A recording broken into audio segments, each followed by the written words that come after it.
আসসালামু আলাইকুম ইউটিউব বাসিন্দারা, সবাই কেমন আছেন? তো রহমতের 10 রোজা তো প্রায় শেষ। সবারই রোজাগুলো কেমন গেল কমেন্ট বক্স কিন্তু অবশ্যই জানাবেন। আর আজকের ব্লগে থাকছে মিনি ডনের সব এক্সারসাইজ পর্ব। তাহলে দেরি না করে আজকের ব্লগটা আমরা শুরুই করে ফেলি। আমাদেরকে সাবস্ক্রাইব করতে কিন্তু একদমই ভুলবেন না। Let's go.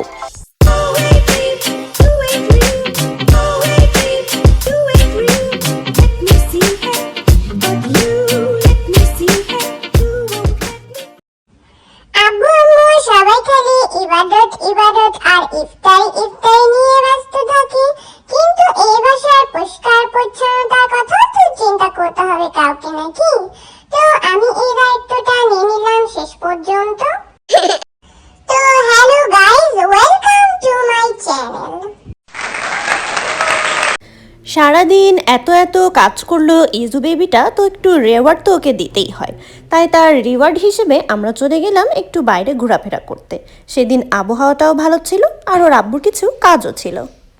বাইরে গিয়ে খোলা বাতাস আর প্রকৃতি দেখলে কিন্তু মনটা খুবই ভালো হয়ে যায় আর তাজা হয়ে যায়। তো আমার ছেলেও বাইরে গিয়ে একটু বেশি আনন্দ পাচ্ছিল। রাস্তাঘাট, মানুষ, গাড়ি এগুলো দেখতে ওর খুবই ভালো লাগে। তার সাথে সাথে আবার একটু ঘুমিয়েও গিয়েছিল।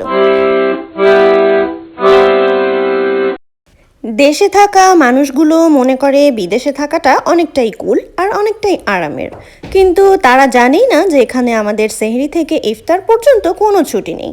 দেশে থাকলে অফিস আওয়ার কমে যায়, কিন্তু এখানে আমাদের পুরো দিনটাই নর্মাল ডের মতো কাটাতে হয়। সবচাইতে বেশি মিস করা হয় আজানের শব্দ।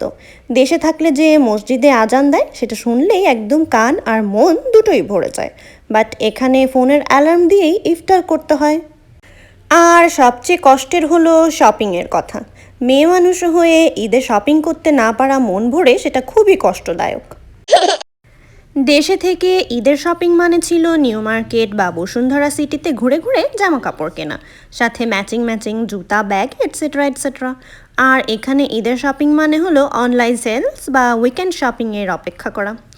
দেশের মতো ঈদের চাঁদ দেখার পর রাস্তাঘাটে যে একটা উৎসবের আবহ থাকে, সেটা কিন্তু এখানে একদমই থাকে না। আমরা শপিং করি ঠিকই, কিন্তু সেটা বেশিরভাগ সময়ই একা একা বা ফোনের স্ক্রিনে ঘুরে ঘুরে। আবার এখানে ঈদ কালেকশন বলতেও কিন্তু তেমন কিছু নেই। আমরা আমাদের সুন্দর দেশি ড্রেসগুলোই যে খুব যত্ন করে সাজিয়ে রাখি, সেগুলোই এখানে পরে একটু আশেপাশে ঘুরে আসি। আর সবাই আমাদেরকে এলিয়েনের দৃষ্টিতে দেখে, কারণ এত জমকালো আর চমলক্ষ ড্রেস দেখলে ওদের কাছে খুবই অদ্ভুত মনে হয়। বাট স্টিল আমাদের দেশীয় একটা ভাইব তো ঈদের সময় রাখতেই হবে, তাই যতই অদ্ভুত লাগুক না কেন বের হই কিন্তু অবশ্যই দেশীয় ড্রেস পরেই।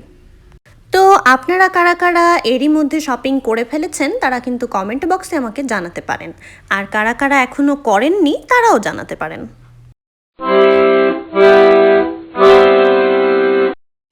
ওকে মম, তোমার কেনাকাটা হচ্ছে কিনা তা তো জানি না, কিন্তু আমি আমার পছন্দের জিনিসটা পেয়ে গেছি এবারে ঈদে। গতবার তো আমি কিছু বলতে পারিনি, তাই আমাকে সুন্দর জিনিসটা কিনে দাও নাই, কিন্তু এবারে লাল গাড়িটা অবশ্যই আমি নিব। ও নো, আমাকে মডার্ন যুগ থেকে পিছনের দুনিয়াতে কেন নিয়ে গেছো মামি? আমি কি এখনো সেই ঘোড়ায় চড়ে যুদ্ধ করতে যাব নাকি? আমি তো লাল গাড়িতে করে বিদেশ ট্যুর করতে যাব, কিচ্ছু বুঝো না। উফ, কতবার যে বিছানাটাকে ঝাড়ু দিতে হয়। মাত্র ঘুরে আসলাম, এখন আবার ঝাড়ু দাও, আর ভাল লাগে না। সারাদিন পার করে এখন কিন্তু ইফতারির প্রস্তুতি নেওয়ার পালা। আজকের মেনুটাও থাকছে একটু অন্যরকম মেনুর সাথে রয়েছে আমাদের এই স্থায়ী চন্দ্রগ্রহণও। ওই চন্দ্রগ্রহণটা হুট করেই লেগে গেছে ওখান থেকে আর সরানো যাচ্ছিল না, তাই ওটাকে সাথে নিয়েই এখন সারা জীবন চলতে হবে।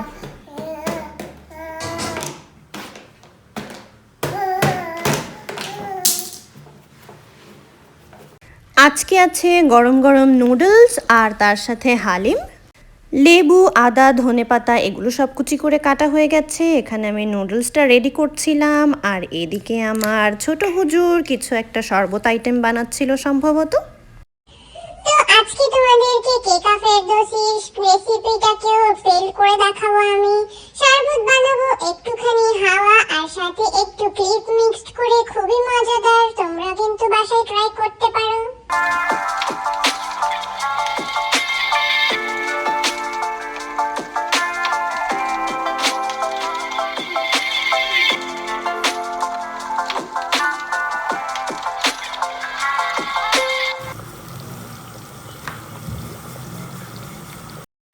আমাদের বাঙালি মনের কাছে পরোটা কিন্তু সেই জিনিস যা হালিমের সাথে থাকলে ম্যাচ মেড ইন হেভেন মনে হয়। যতই নুডলস বা ফ্রুট থাকুক না কেন, ওই তেল সহ পরোটা কিন্তু চাই, এর ওপরে অন্য কোনো কথাই হবে না। মনে হচ্ছে যেন পরোটাগুলো আমাদের বলছে, আমাদের একটু ছিঁড়ে হালিমে ডুবিয়ে এখনই খেয়ে ফেলো।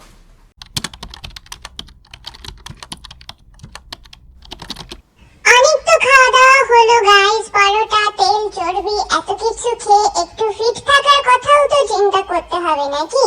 শুধু একটা বড় ভুঁড়ি বানালেই হবে? তো এখন আমরা এক্সারসাইজ করব, তোমরাও আমাদের সাথে করতে পারো, থুকো মানে আমার সাথে করতে পারো। তাহলে সুন্দর করে জামা জুতা পরে চলে আসো। হ্যাঁ, জামা জুতা পরে চলে আসো, আমরা এক্সারসাইজ করি। তোমরা আস্তে আস্তে, আমি একটু বেশি করে নিচ্ছি, ওকে?